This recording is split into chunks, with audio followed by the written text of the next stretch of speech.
Imagina la escena. Un estadio, una plaza, abarrotada. Miles y miles de cuerpos que se mueven a la vez, como si fueran uno.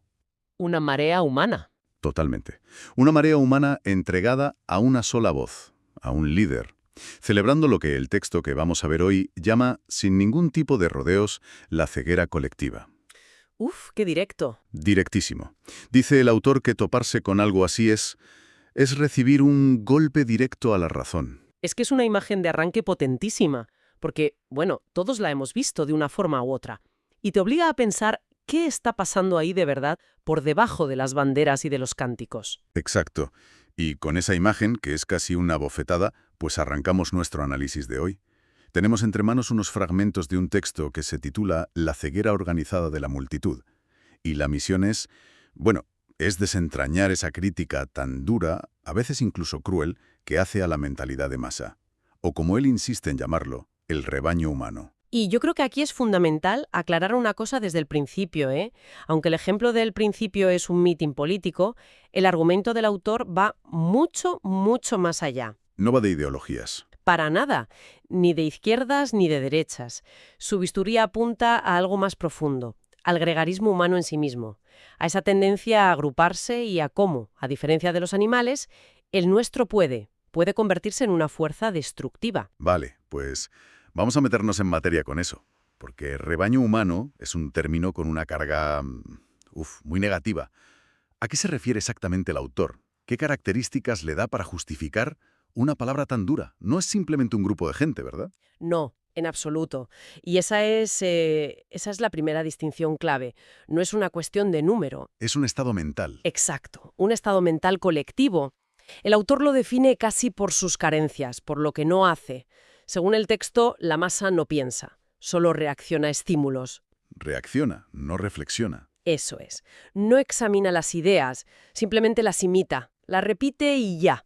Y la descripción que a mí me parece más contundente es que en la masa no hay creatividad, no hay conciencia individual, solo hay, y cito textualmente, movimiento y ruido. Movimiento y ruido. Es tremendo. Es una entidad que funciona por pura inercia, no por reflexión. Hay una parte en esa descripción que me ha llamado muchísimo la atención, casi me ha parecido cínica. El autor sugiere que este sacrificio de la lucidez no es gratuito, que la gente lo cambia por algo. Claro, hay una recompensa. Sí, lo cambia por la calidez, dice, y la pertenencia que ofrece el grupo. Y llega a decir que virtudes que tenemos por muy nobles, como la lealtad o la unión, a menudo no son más que un disfraz, o sea, una forma elegante de justificar la renuncia a pensar por uno mismo. Es que esa es una de las acusaciones más serias de todo el texto, sin duda. Lo que plantea es que la comodidad emocional, el sentir que perteneces a algo más grande que tú, pues tiene un coste altísimo. Tu propia mente. Tu propia mente. La seguridad del rebaño se paga con la ceguera individual. Es como si te ofrecieran una manta, ¿sabes? Muy cálida, muy confortable, pero que al ponértela por los hombros te tapa también los ojos. Vaya imagen. Y lo más inquietante es que, según el autor, la mayoría de la gente acepta el trato encantada. Claro, es que el frío de estar solo es mucho más intimidante que la oscuridad de estar acompañado. Esto me recuerda inevitablemente a las cámaras de eco de las redes sociales. Es una analogía perfecta. Esa calidez de estar rodeado de gente que piensa exactamente como tú, donde tus ideas se validan constantemente. El coste, claro, es que pierdes la perspectiva. Dejas de ver la realidad completa. Totalmente. El autor diría que las redes sociales son el corral digital del rebaño humano moderno. Un sitio donde imitar es la norma y la reacción es instantánea. No hay tiempo ni espacio para el examen crítico. Solo Movimiento y ruido. en forma de likes y retweets. Entiendo el concepto, y es muy potente. Pero a ver, ser gregario no es algo malo por sí o sí. Al final es un instinto de supervivencia. Los animales lo hacen para protegerse. ¿Por qué en los humanos se convierte en algo tan negativo según esta visión? Ah, es que justo ahí es donde el análisis se vuelve más incisivo. Porque el autor traza una línea divisoria clarísima. Entre el animal y el humano. Exacto. Describe el gregarismo animal como inocuo. Y honesto. Cita algo así como: las ovejas siguen a la manada y nadie les exige más. Es un instinto puro, sin pretensiones. No hay moralidad ni discursos detrás, solo supervivencia. Vale. Es un comportamiento instintivo sin más. Sin más. Sin embargo, al gregarismo humano lo califica de una forma mucho más sombría. Lo llama, y esta es una frase para enmarcar, una máquina de destrucción revestida de discurso y moralidad. Ojo. Y la palabra final que usa para describirlo es veneno. Un momento. Veneno. Maquinaria de destrucción. A ver, suena a una exageración tremenda. ¿Es que no hay ningún valor en la unidad? ¿En la acción colectiva para lograr un bien común? Es la objeción lógica, claro. ¿Qué pasa con los movimientos por los derechos civiles, las revoluciones que han tumbado tiranías? ¿No fueron masas actuando juntas? El autor lo descarta todo de plano. Es una objeción excelente y el texto la aborda de forma indirecta. El autor no diría que la acción colectiva sea siempre mala, sino que el estado mental del rebaño es siempre peligroso. Ah, la diferencia está en el cómo. Precisamente. La diferencia es si los individuos que forman el grupo mantienen su conciencia, su juicio crítico, o si lo han cedido todo al calor de la masa.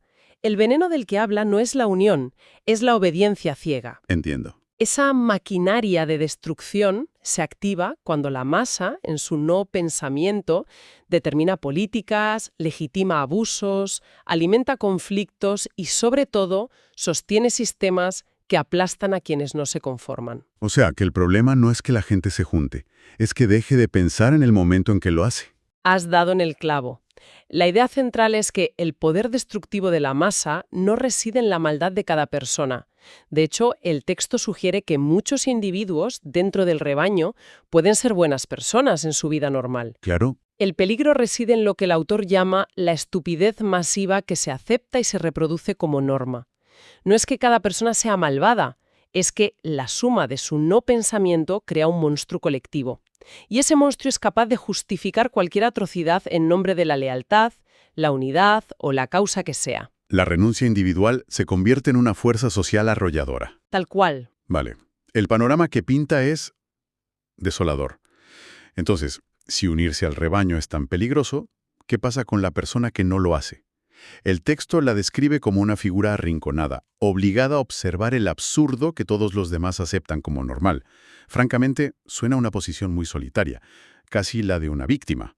Y aquí, justo aquí, es donde el texto da un giro espectacular. Y para mí ofrece su idea más valiosa. A ver. Redefine por completo el concepto de soledad.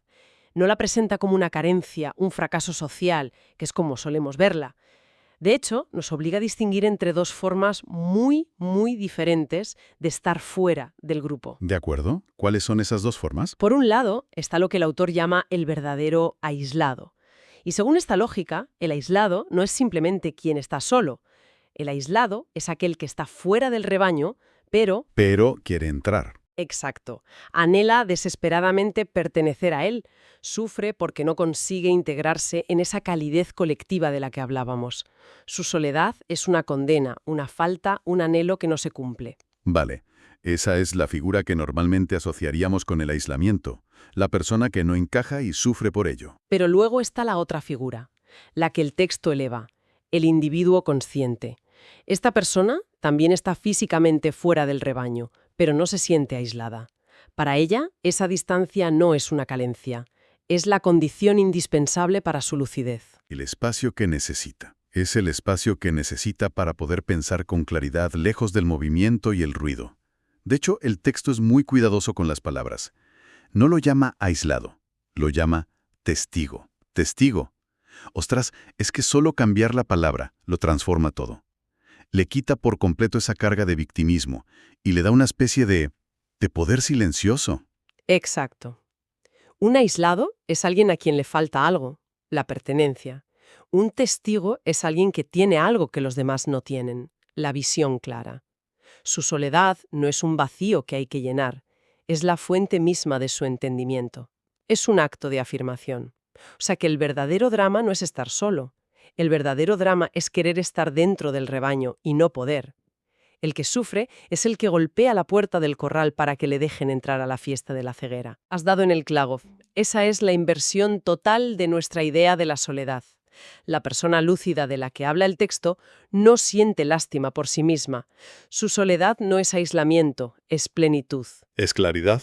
Es la afirmación de la propia conciencia frente a una ceguera que la mayoría celebra como si fuera una virtud. No hay nada de patético en esa posición. Al contrario, hay una entereza silenciosa, una fuerza tranquila. Es como el astronauta que, para entender la Tierra, tiene que verla desde la inmensa soledad del espacio. Solo desde fuera se aprecia la forma real del planeta. Es una distinción crucial. Esa fractura brutal que describe el autor, esa división entre unos despiertos y otros arrastrados por la corriente de la obediencia, no es una tragedia para el que está despierto. No, al contrario. Es la confirmación de su propia existencia como individuo que piensa. Es su liberación. Es la prueba de que no ha pagado el peaje de su propia mente para sentirse acompañado. Es una soledad valiosa, fértil, la condición necesaria para poder ver las cosas como son y no como el grupo dicta que deben ser vistas. Bien, vamos a recapitular un poco para asentar estas ideas. El texto que hemos analizado nos obliga a darle la vuelta a cómo vemos la pertenencia y la soledad. Totalmente. Presenta el comportamiento colectivo no como una fuente de fortaleza, sino como una ceguera organizada, donde la gente cambia su juicio por la comodidad de pertenecer. Y en un contraste brutal, eleva la figura del individuo que, nadando a contracorriente, no solo preserva su conciencia, sino que encuentra en esa aparente soledad su mayor fortaleza. Exactamente. Si tuviera que quedarme con una sola cosa sería esa resignificación de la soledad.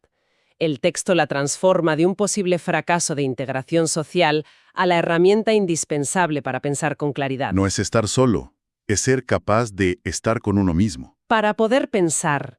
En un mundo obsesionado con la comunidad, con la conexión, este texto defiende la soledad como un acto de resistencia silenciosa, de cordura.